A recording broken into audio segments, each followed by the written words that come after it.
If you've spent any time at all studying real estate marketing, lead generation, or sales conversion, you're going to want to listen to what my guest has to say today.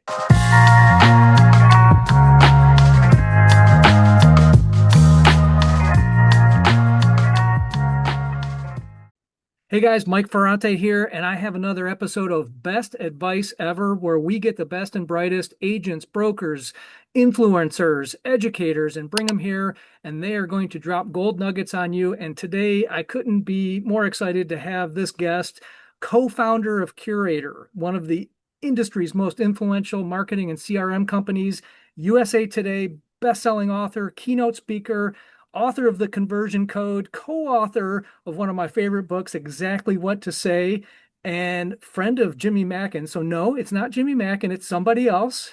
Yes. Featured in Forbes, Fortune, Adweek, Entrepreneur. The list goes on and on. Everybody, Chris Smith. What's up, Mike? Thank you, sir. I appreciate that. Never gets old. Yeah, right. So I have my copy right here. This is the Yes. Bible for me, training agents as far as how to Mhm. handle those conversations, especially the online leads, because it's not easy. And you've done so much. I guess I wanted to start off by just asking you, what are you working on now? What are you most excited about? Yeah, thank you. Thanks for having me. I'm the most excited about AI, and I think everybody should be. And it's funny because that's easy to say, but like I'm really deep in the trenches. I own an AI company called Beacon. It's AI powered seller reports, which actually solves a huge problem, which is sellers are in the dark and they don't know what realtors are doing while their home's listed. And so that creates challenges and, any updates kind of text, right? And then agents have a terrible reputation with consumers. And a lot of that is just because they don't get the credit for the hard work they actually do. Yeah. So it's almost like, how sometimes Mike people say, don't be a secret agent. Like people, make sure people know you're a realtor, make sure they know you're an agent. Well, don't be a secret listing agent. So Beacon basically shines a light on all the hard work that realtors do, their marketing, the administrative tasks, comps, showings, feedback. And instead of it taking, eight different logins and scraping a bunch of data and screenshotting a bunch of stuff and putting it into a pretty underwhelming email, it's a beautiful branded report that takes minutes to create. So that's Beacon. And then my other company, I have two companies, is that's the software side.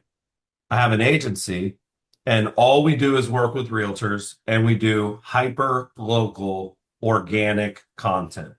No paid ads, no paid leads, YouTube channels, and email newsletters. So we're focused on acquiring customers through YouTube, which is the best lead channel ever for quality. And then we nurture through hyperlocal newsletters, but we don't even think about it as a realtor newsletter. It's an area newsletter. So I live in Avalon Park. You're in downtown Cleveland, at least in the green screen. It's the best. We try to write the best newsletter for the area. And oh, by the way, the people that we do it for are agents. So of course there's listings and some market stats, but that's not all it is. So yeah, AI, YouTube, email marketing, what I spend most of my time thinking about. You hit all the things I want to talk about here. So we'll take a deeper dive into each one of those for as much time as we have here. It's funny. It's almost like you looked at the notes on my paper here, because one of the things I was going to say is that I would argue that Mhm. most agents don't have a solid value proposition. They don't really know Mm. what their value proposition is, and the public doesn't think very highly of us. They think that between the internet and AI, they don't need us, and that things like giving feedback on listings, listings aren't selling themselves anymore. So it's not enough to Mhm. just do the job. We have to tell our clients that we did the job. And that's why Beacon intrigues me so much. So talk about Mhm. that for a second. Listings aren't selling themselves anymore. Why is it so Mhm. important to have this feedback system? Well, you mentioned unique value proposition, unique selling proposition. You're right. Most agents don't have a way to quantify that. So they think of it as maybe number of homes sold, number of 5-star reviews. But I've asked 1,000 or more agents, what makes you different? What makes you unique? And it's like service. They all just say service. I'm obsessed with my clients. I take great care of them. And that's not a differentiator amongst top agents. It's a commonality. So I'll give you an example of an agent I work here with in Orlando, the Nickley Group. They've sold over 5,000 homes. Well, when I drive past their billboard, it says, we sell homes 2 times faster than the competition. Mm. That's a clear value proposition that's super easy to understand.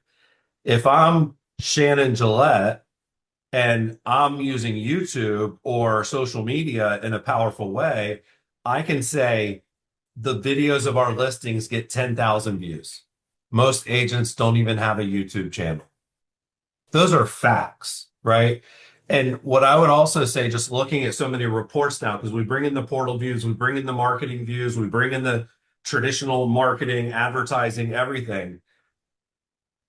Portals are table stakes. Any type of traction you can get on social media is actually a differentiator. But the keyword there is traction, not social media. So when I look at these reports, there are people that their Facebook posts, their Instagram reels, their YouTube videos get more views than Zillow, Realtor.com, Homes.com, and Redfin combined. So that would be another thing that I would be looking at as a differentiator is data. Hey, when you list with us, we're going to get your property in front of 10,000 people on social media that would never even see it if we only put it on Zillow. Yeah, So I I think love that. specificity is super helpful.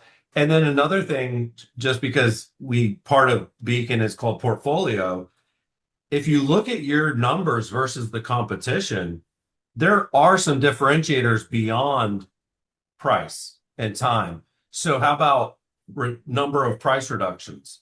Hey, our properties have a price reduction half as often as other agents.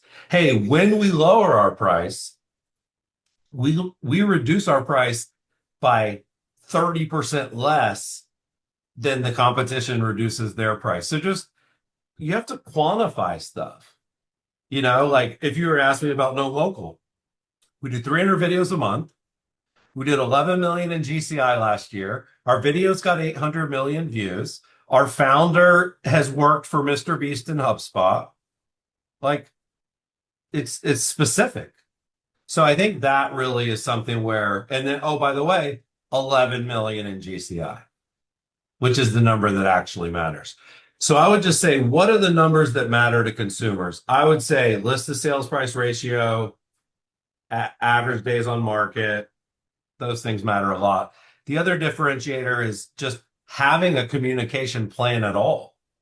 So if you were to send me 1,000 listing presentations to go through, 999 of them would have a marketing plan and 0 of them would have a communication plan.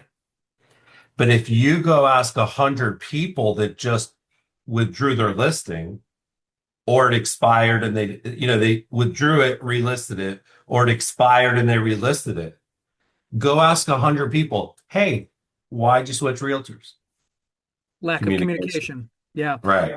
Explain the difference there, Chris, because I'm sitting here now going, gee, do I have a marketing plan or do I also have a communication plan? What's the difference? Yeah. Well, a marketing plan is here's what we're going to do to get your property in front of as many people as possible. A communication plan is here's how you're going to know exactly what we're doing every step of the way. We're going to tell you everything that we did the week prior, and we're going to tell you everything we're doing the next week. We're going to actually show you the steps in our marketing plan that actually run as many days as there are average days on market in this town. Think about this, Mike. What's your average days on market? In 17. 17? Awesome. You're lucky, my friend.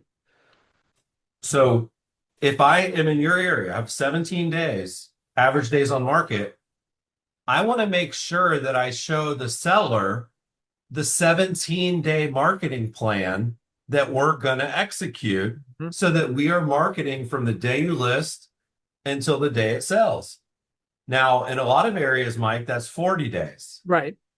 For a lot of people listening, they're like 17, I'm moving to Cleveland, right? You guys don't want to come here selling the 200. The other number they should know is 240,000 median sale price. So we're building in Exactly. first Yeah, we gear. got to put that one in there too. Yeah, yeah, So, but I've asked a lot of agents, hey, how long is your marketing plan when you get a new listing? 7 days, 10 days, 2 weeks at the most. And their average days on market is 50. So exactly. I think that you need a marketing plan that spans the average days on market. Anyway, yeah, I think communication, it's kind of like we call it marketing your marketing. Like Hmm. you have to always be selling and always be marketing. So marketing is facing over here. Communication is one to one. But those text messages, those emails, those seller updates, those phone calls, that's the most important marketing that you'll ever do. Yeah, I say it much less eloquently, but what I have said before is that it's not just doing the stuff. You have to Mhm. tell your clients that you've done the stuff, what the results were, and what's Yeah. going to happen next based on the results of what I just did. So, yeah, Well, I think there's a famous movie, I can't remember which one it is, like tell them what you're going to tell them what you told them. absolutely. Yeah, Yep. every presentation I do, everything I write, absolutely I follow that script. So, yeah, the communication plan I think is huge. Now, going back to value proposition just for a second, you mentioned something, and I don't know how to say this exactly, but one of the things I love about reading your stuff is that you don't pull punches. So, Mhm. if you're sitting with an agent and they say, well, my value proposition is that I try really hard, I answer my phone all day and night. I mean, my guess is that you'd say, that sucks. So talk about that for a second. Because by the way, one of the reasons we reconnected is your Chris List email. So I want people to Yeah. be able to sign up for that and then talk about that, how you're the no BS guy that cuts through it and says, you're wrong. Here's what you need to be doing. Well, people actually really appreciate honesty, even if it's a little bit blunt, if it's coming from the right place. Hmm. So you don't need to tell sellers what they want to hear. You need to tell them what they need to hear. Absolutely. And you like, this is something I learned in therapy and with my psychologist and also with my daughter's psychologist. There's a simple phrase you can use before you deliver blunt news. Two of them I'll give you. Hey, is it so if I tell my daughter, you're not gonna like what I'm about to tell you. Mm. But you say that before you say the thing that's negative. Yeah. And then the other one would be, is it okay if I speak to you bluntly and am brutally honest? Like get there, yeah, that's what I want you to do, Mike. Yeah. So it's just that quick little preamble. Hey, you're not gonna like what I'm about to tell you, but I have to tell you. So I think honesty, they say, oh, honesty is the best policy. Real estate agents are BSers, man. The vibe around salespeople in general, slick talking, fast talking, in it for the money. Like I post a lot of content that goes viral, and it goes viral because consumers hate realtors. And I'm over here saying realtors are underpaid. Realtors are awesome. They're completely necessary. You're crazy not to work with an awesome agent when you sell your home. And I get vitriol in the comments when sometimes the algorithm will throw it in front of consumers and they just pile on. I've had people send me DMs to say, you should do the world a favor and kill yourself. People have said that to me in messages. And it's just like, but I feel that pain. That's why people appreciate the no BS, being the honest agent. I'll give you an example on YouTube of something that crushes, but a lot of agents are afraid to do it. Don't buy a home in these four neighborhoods. Here's four neighborhoods you shouldn't buy a home in. Now, that is what we call a contrarian angle. Okay. Here are the three neighborhoods everybody's leaving and why. Okay. That sounds bad. But what if the reason they're leaving is because in the last 10 years, their equity went through the roof and they want to cash out because they're at the top of the market? Mm. Doesn't sound as bad. Yeah, So, because I heard that first thing I thought was fair housing. yeah, exactly. But when you go in and watch the video, like the dark side of Raleigh gets more views than Raleigh rocks. Yeah. Is Orlando safe for families? Gets more views than Orlando's awesome. So that on, and this is just data on views. And a lot of agents we work with when we do their YouTube channel, like Chris, I don't know. I don't, I'm not comfortable with that. But it's like, if I said 5 reasons not to move to Cleveland, and I said, number one, you don't like nice people that are salt of the earth. See what I'm saying? You don't Yeah. like great food in restaurants. You don't like educational institutes like Case Western and Cleveland Clinic. You know, you don't love sports.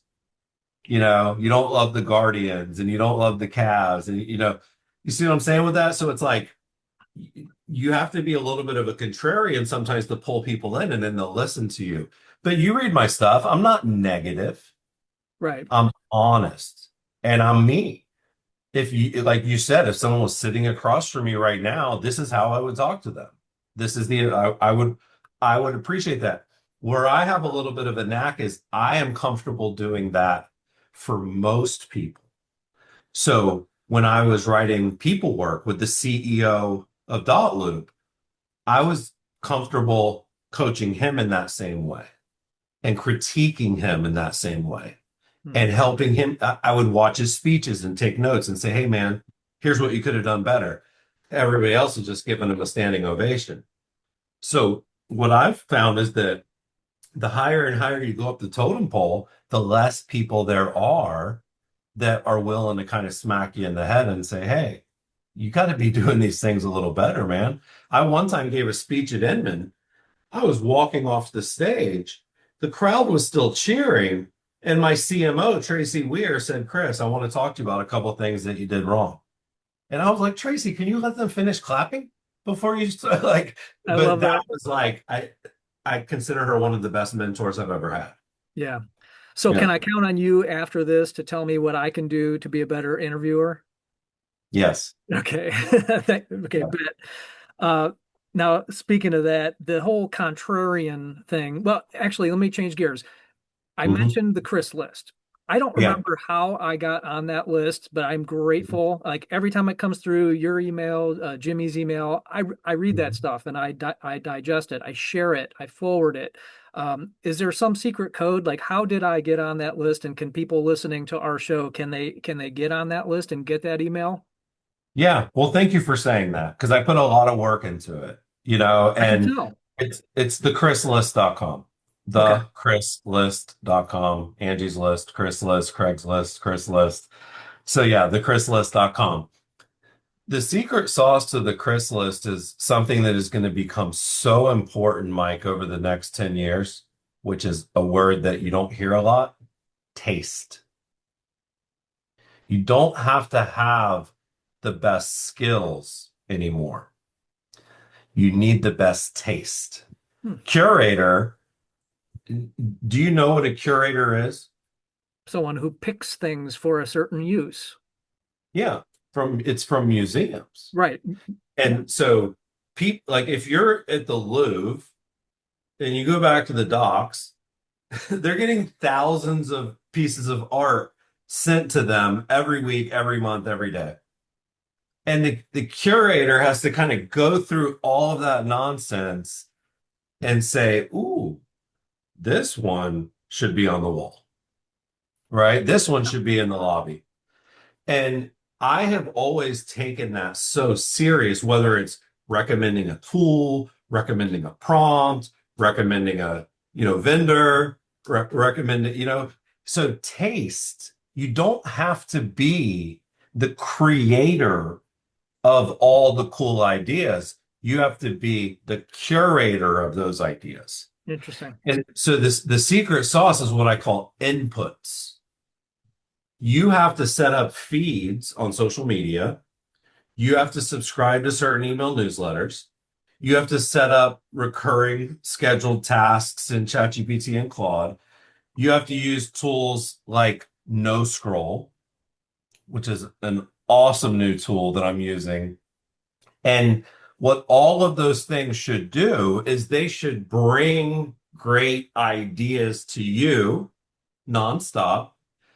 And then your job is to, one, pick the diamond in the rough. Two, make it relevant to your audience. Right. That's it. And as you know, because you read the chrysalis, how often am I actually sharing a campaign, a tool, an idea that did not come from the real estate industry? Oh, They're I mean, almost they're almost almost always. all from outside the industry. Yeah, because we all have But a secret, then right? I turn the corner Hmm. and I say, so what does this mean if you're a realtor? You know? So that's what I think a lot of people should do, but more like be the hyper local guy or gal. I happen to be the real estate tech guy. So I want to make everything relevant to agents. You should make everything relevant to the people that live in your area. So if I were to see some type of marketing campaign that I thought was super clever, I would then figure out how can we do a cool campaign like that here in Orlando. Mm. So that's all it is it's feeds bringing you good ideas. And I bet if I checked a lot of people's feeds, Mike, they're not learning and getting inspired by their social media feeds. They're getting enraged and mad, and they're doom scrolling and engaging in negative discourse about things that are way above their pay grade. Yeah. So what you feed into your mind is what then kind of trickles right back out. And so if you look at like I didn't just mute the word Trump, I muted the word Obama. I didn't mute the word Democrat, I muted the word Republican. I muted the word Bitcoin. I muted the word Elon Musk. Like I don't want that stuff in my feed. And I'm independent. I voted for either party. I just don't want negative in my feed. I watch the news sometimes, but at the end of the day, like if you're going to be a content creator that wants to sort of bring a positive energy to the world, you got to really think about what you're consuming more Yeah. than what you're creating.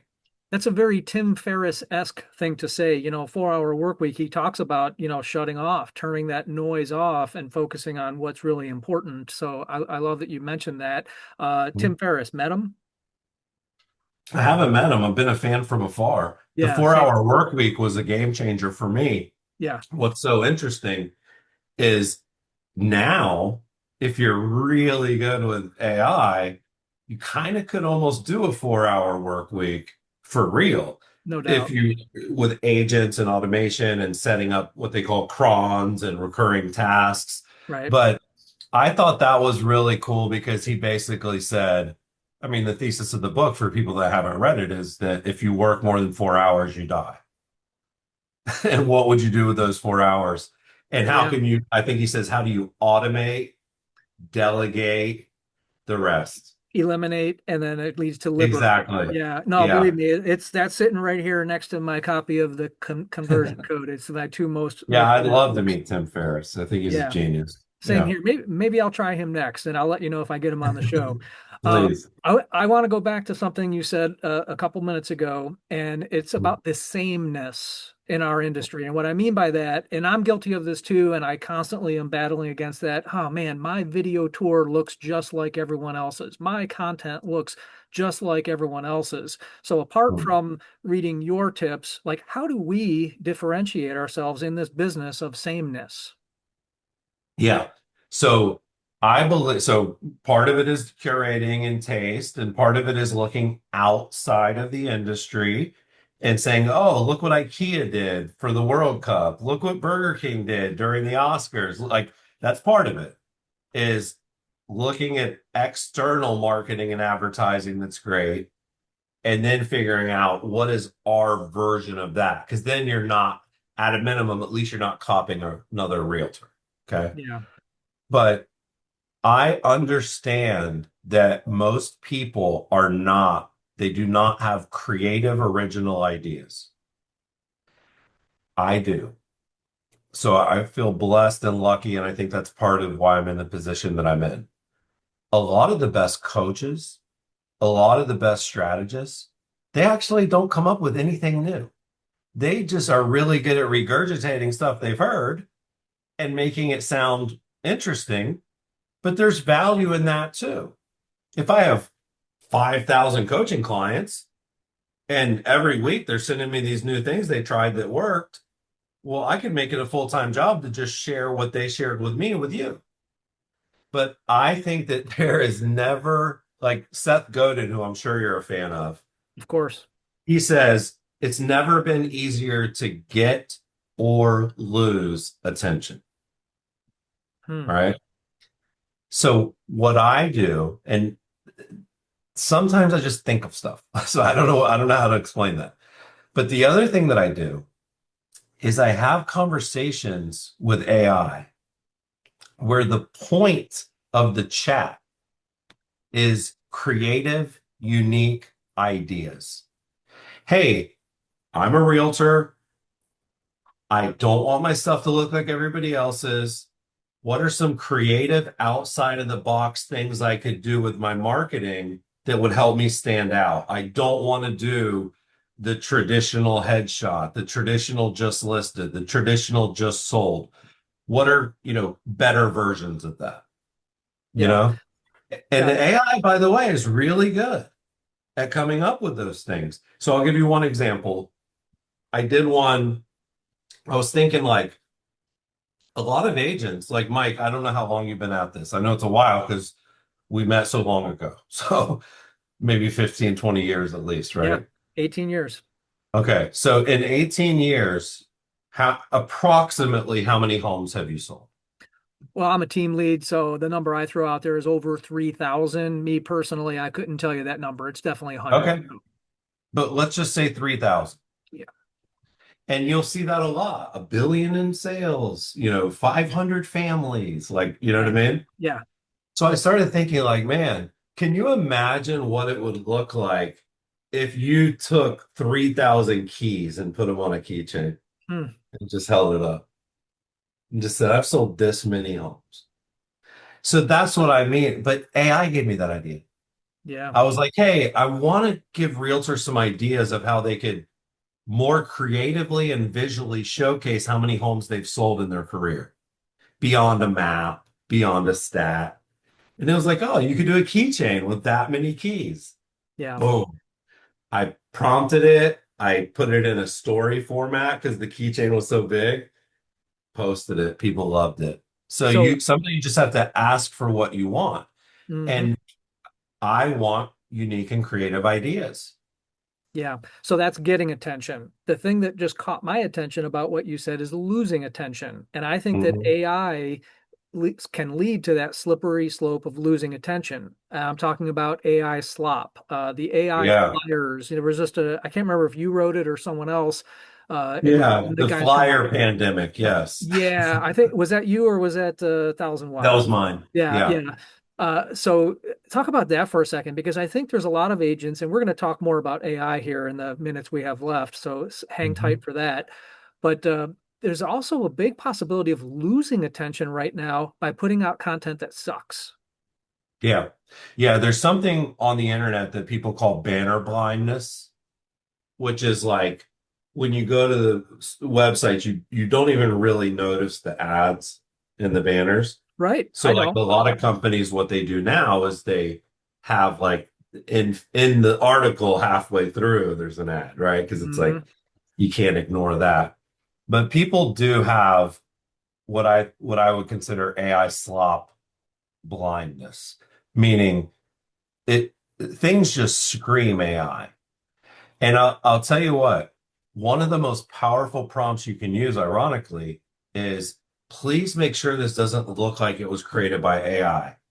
Make the person like I had a prompt the other day. I did a whiteboard one where I took one of my most viral tweets and I wanted to just put it on a whiteboard.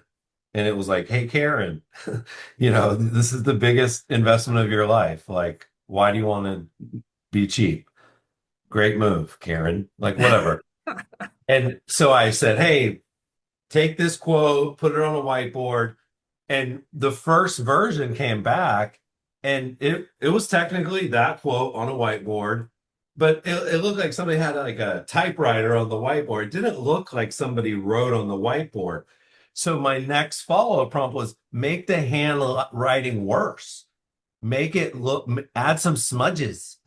Like I want this to look like I really did it. I love it. So that is what I mean by like anti-AI. And then I posted it, and honestly, you could never tell the difference between that and a real whiteboard. So whether it's like sometimes I'll say make the person look older, make their skin have more texture, like give them some wrinkles.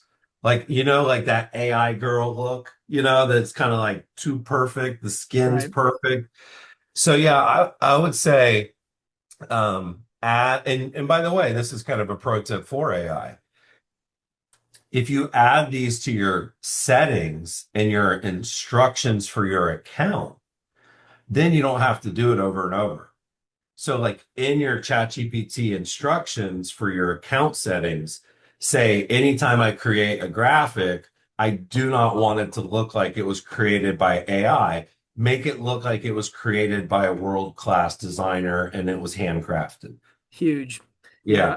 I would argue that just saying don't make it look like AI or don't make it sound like a robot, that's not enough, that you have to get even a little Mhm. more detailed, like what you just said. Uh, Correct. so because I know I can go through my feed and go up AI, AI, AI. And the problem is that agents, the other thing that you said that I think resonates with me is don't just take the first product.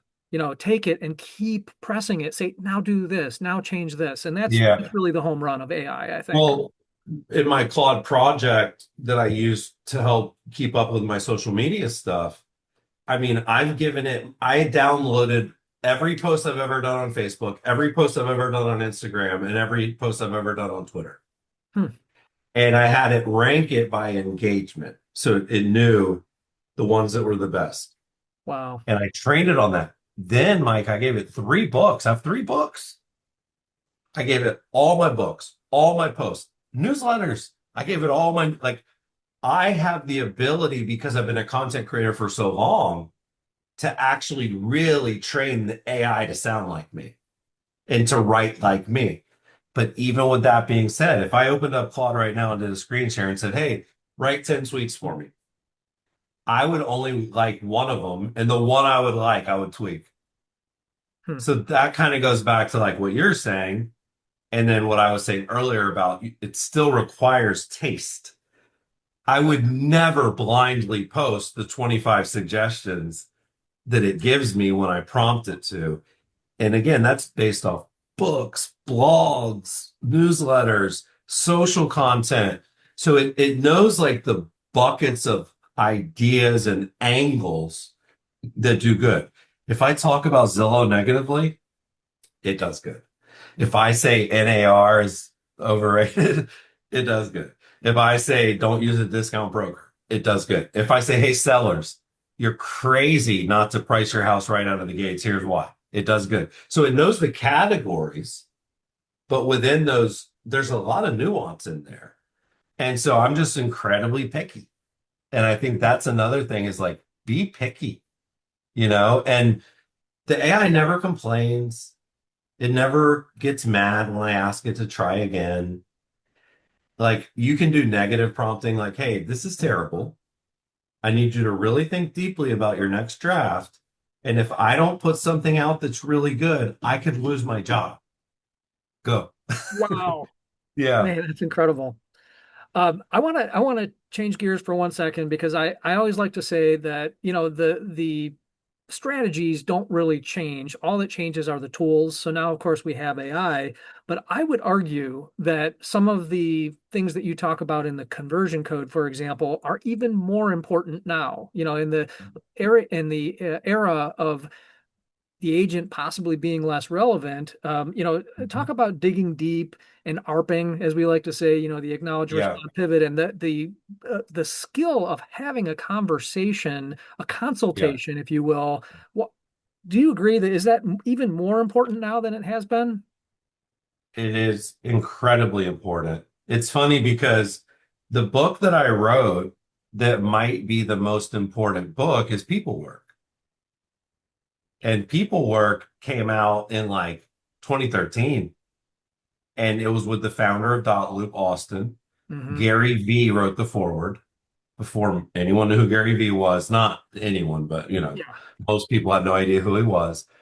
And the thesis of the book is it's 10 principles about how to put people first in a digital first world. And the whole thesis was like technology allows you to scale your humanity. It's not one or the other. It's not tech or belly to belly. It's being belly to belly more because of tech. that's right. So something like the digging deep technique in the conversion code, the digging deep technique is actually just being genuinely curious about other people. That's it. Like I was on a coaching call for my own sales stuff today with a really sharp guy. We listened to one of my calls. There were some things I could have done better. But you know what I did really well? I had a genuine conversation with the person. And digging deep is basically going below the surface. So I'll give you an example in my world. If I said, "Hey, Mike, how long you been in real estate?" You said 18 years. Okay. What'd you do before that? I was a construction project manager. Nice. So You you wouldn't had have the guessed that, right? jackhammer? No, no, I was not the guy I was telling the guy with the jackhammer what to do. Yeah. Is there anything you learned in that profession that has helped you in this one? Oh, absolutely. Yeah, I mean, managing people, managing projects, all that kind of stuff. So the digging deep is like every agent I talk to, I'm going to say, "How long you been in real estate?" Just like every buyer you're going to talk to, you're going to say, "What's your time frame for buying? What's your budget? What, how many bedrooms? How many bathrooms?" But below those, deeper than those, are the questions that you wouldn't know to ask unless you listen to the answers to the ones that you did plan on asking. So if somebody says 3 bedrooms, why three? Why not two? Why not four? Then they're going to actually give you like a more real answer. Oh, because Hmm. it is just the two of us now, but we definitely are planning on having a kid in the next 2 years. That's a big thing to uncover, Yeah. you know? So whether it's time frame, budget, have you been approved? Like, have you secured financing? They say, yeah, we did. But like, how'd it go? Was it smooth? Like, was it annoying? Like, so this is what my co-author Phil Jones from Exactly What to Say, he says, being a salesperson is earning the right to make a recommendation. How do you earn the right to make a recommendation? You have curiosity and you have empathy. And by starting through that lens, you can't go wrong. But a lot of people, they just want to jump to their solution and they don't want to dig deep and they don't want to have empathy and they don't want to actually be curious about the person's situation. And that can become harder the longer you've been doing it, Mike. Yeah. It's Actually, like that's a, saying it's a different day. You yeah. know, I go Hmm. another realtor, like, "Hey, what was your GCI last year? Yep. Hey, how many homes did you sell?" It can become robotic. So yeah, I do think that those things are more important than ever. I appreciate you saying that. Yeah, and the listening part is the important part. That's why when we do role play practice that's open to everybody nationally. I mean, we have people from multiple states who join us for role play, and what we always say is that it's not about the scripts and the dialogues. It's about listening so that you can Mhm. ask the next question and go a deeper level and really having a relevant next question instead of just asking the standard list of questions. Anyone can do that. Um, so I Correct. did want to I gotta ask you to talk about ARP just for a second because to Mhm. me it's huge. Yeah. Let me tell you what it means to me most. most importantly, and then I'd love to hear your perspective. My biggest takeaway from acknowledge, respond, pivot is that that first step is the most important. That if you don't acknowledge the Mhm. objection or answer to the question that's being put in front of you, they don't hear the rest. So the R and the P don't even matter. Um, Correct. what's The your reason that I was taught this technique was because I was doing phone sales. right? I wasn't on Zoom like this where I can see you and talk to you. I wasn't belly to belly. And so it became really important to do the equivalent of, I heard you. I heard what you said. Yep. I think of it like at a restaurant when, let's say you go for a birthday, there's 8 of you there, and the server's going around getting the order. Well, let's say we're at a steakhouse. Well, you want yours medium rare. The next person wants it well done. The next person wants the surf and turf. The next person wants it butterfly style. Doesn't it make you feel a lot more like they'll get the order right if they repeat the order back to you? You know, Absolutely. so acknowledging is like, hey, we found a home on Zillow. We just wanted to know if it's still for sale. If they say something like that. Oh, you found a home on Zillow? You just want to know if it's still for sale? No problem. I'll look that up for you. Yeah, It's literally just kind of like, and by the way, guess what it does? It gives you a chance to kind of gather yourself too. So exactly. it's like, oh, I want to learn about known local and what you guys do. Oh, you want to learn about known local? No problem. That's the whole point of the freaking call. That's right. You know? So yeah, I think it's really important. And then the thing that's so beautiful is when you dig deep and you pay attention, and then you get to the part where you're kind of starting to pitch. The pitch is tied to solving those pain points. The pitch is tied to them accomplishing their needs and goals.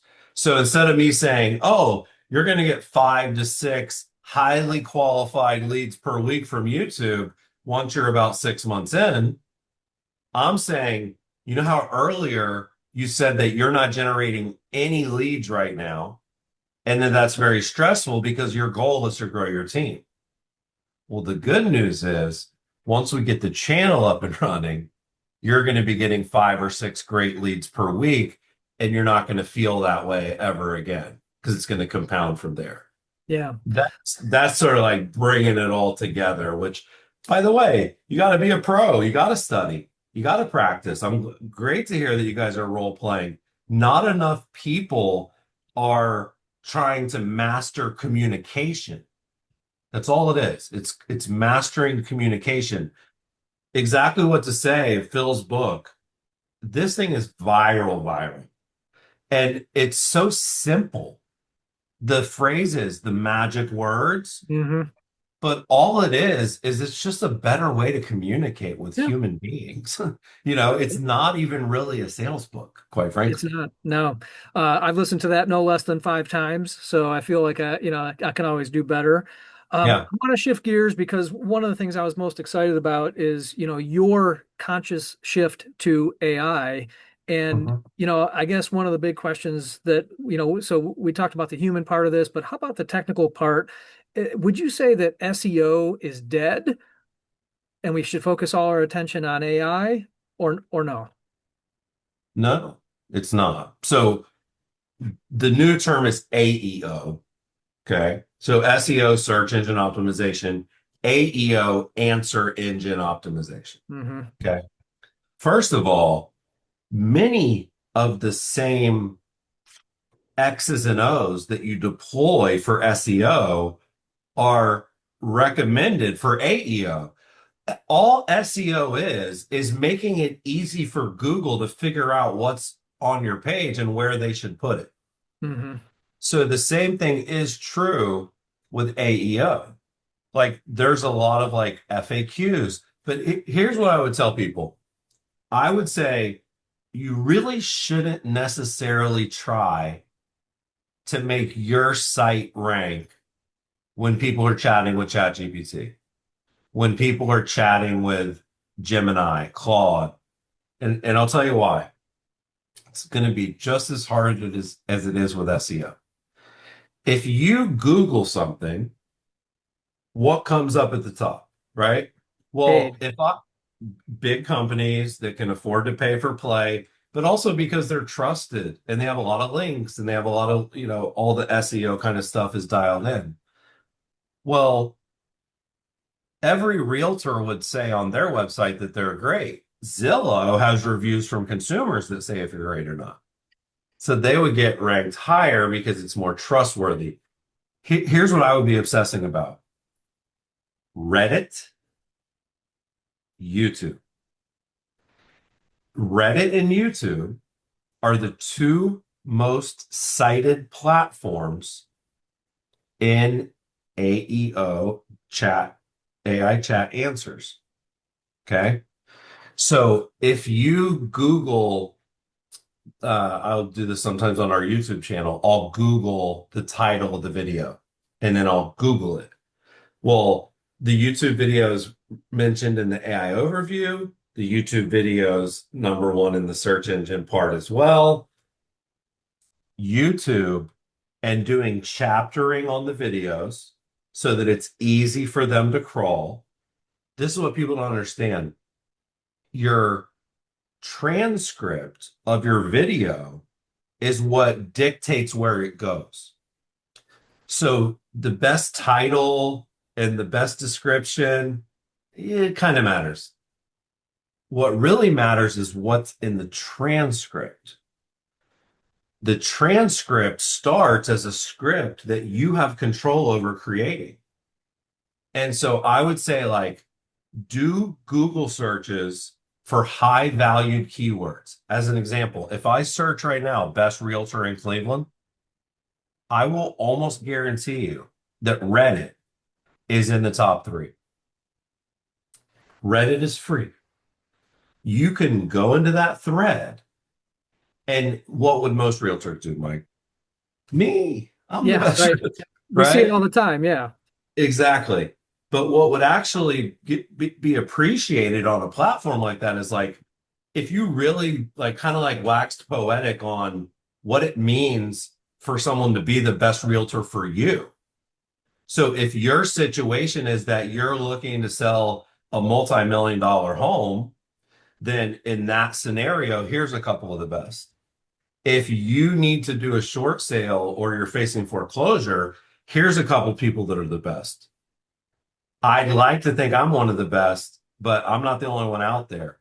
By the way, I also wrote a guide on how to sell your home without even using a realtor, if that's an option that you want to.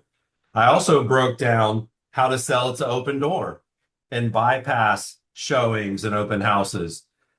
But there's some downside to that as well. Like, if you give a really thoughtful answer in that forum, it's going to get upvoted. And now you're on page one overnight. And you know what I found when I look at those threads? The most recent reply is from like 2 years ago. So it would be so easy to go in. You just can't be self-promotional. So think of it, this is a technique that we call riding on the shoulders of giants. The two giants for AI search are Reddit and YouTube. So that is where I would be creating and contributing content in an effort to rank super highly. But you also have to remember, these are answer engines, not search engines. Right. People are not going to go to ChatGPT and say, homes for sale in Orlando. They would do that in Google. Right. Or But yeah, they we'll might see. say, what are the best areas in Orlando that aren't near Disney? See what I'm saying? Yep. So a lot of it is just like the types of things they're going to ask are going to be different than the things they would have asked a search engine. Got it. I know we're up against the clock here. I've got to Yeah. ask you so name of the show here is Best Advice Ever. As I Mhm. sit here and think about what I want to ask you as a final question, uh, I think a lot of agents are kind of overwhelmed. They're looking at Google, they're looking at AI, chat, Claude, YouTube, Facebook, Insta. If I had to generate X amount of business, let's say I want to generate 12 listings in the next 12 months, Mhm. give me your short list, and you may have already started on this with what we just talked about, but give me your short list of maybe three things that I should focus on because we can't do everything. If you had to give me a Mhm. short list, I need to generate X amount of business, 12 listings in 12 months or 6 months, whatever it is. What should I do? Yeah. Well, the first thing I would say is it's supposed to be hard.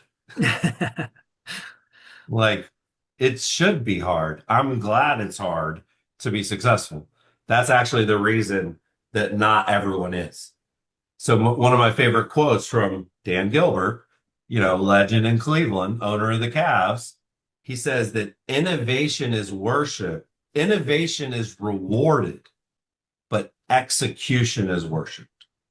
So that's something for me that it's like, I love all this geeky stuff, but because it flows into my work, you know what I mean? Hmm. So to answer your question very specifically, number one, the three best sources for listings and the highest quality leads are email.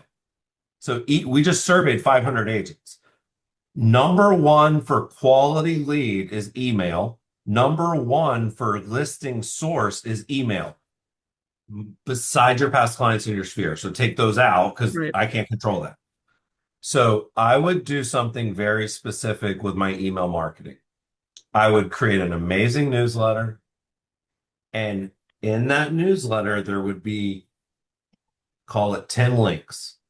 Eight of them would be to the most useful, awesome stuff I could find events and restaurants and commercial developments and coming soon businesses like the digital mayor kind of a newsletter. Mhm. But maybe in the PS, it would say PS, equities at its all-time high right now. If you haven't checked yours because you're selling your home soon, click here to read more. Or if I featured a listing in that newsletter, I would say, hey, I would qualify through my copywriting. That's what I'm trying to say. Hey, if you're thinking about buying a home in the next 90 days, you should look at the pictures of this one. Click here to see all 40 photos. Then, okay, that's step one. That's marketing. Then I'm coming over the top with sales and I'm calling, texting, and following up with the people that click the high intent links. So then every time I do a newsletter, I've got a nice little hot sheet of people that if we call them a hand raiser, they've raised their hand and said, I might be transacting soon. So that will be one. The second one would be open houses. I would do as many open houses as I could for other agents. And I will guarantee people if you will be smart about the open house, think about the talk track, promote it properly, put out the pointers, put out the balloons, like do it right. Do the neighbors only hour, Yep. the hour before it's like there's a blueprint for open houses to get a bunch of people there. I would be doing so many open houses because that's going to get me listings from the neighbors and that's going to get me buyers that are actually transacting soon. So, and then the third bucket would just be creating great content for social. Content that looks different. Different, unique, original, useful, thought leader. Because if you're in that boat that you described, you have more time than money. Right. Yep. I And love it. then Oh, go ahead. lastly, the number one way to make a sale the fastest is to knock on people's doors. And I know people don't want to hear that because it's old school, doesn't sound very appealing. But if I walked around my neighborhood tonight and knocked on every door, said, hey, here's a list of every home that's sold in the neighborhood in the last 30 days. Are you thinking about selling yours anytime soon? No? Okay, great. See you next month. Next. Hmm. If I did that, there's 400 homes, 500 homes. I bet I would identify a couple listing opportunities the same day. So it would be a combination of like some old school stuff like email and calling the people that clicked, some old school stuff like open houses and door knocking.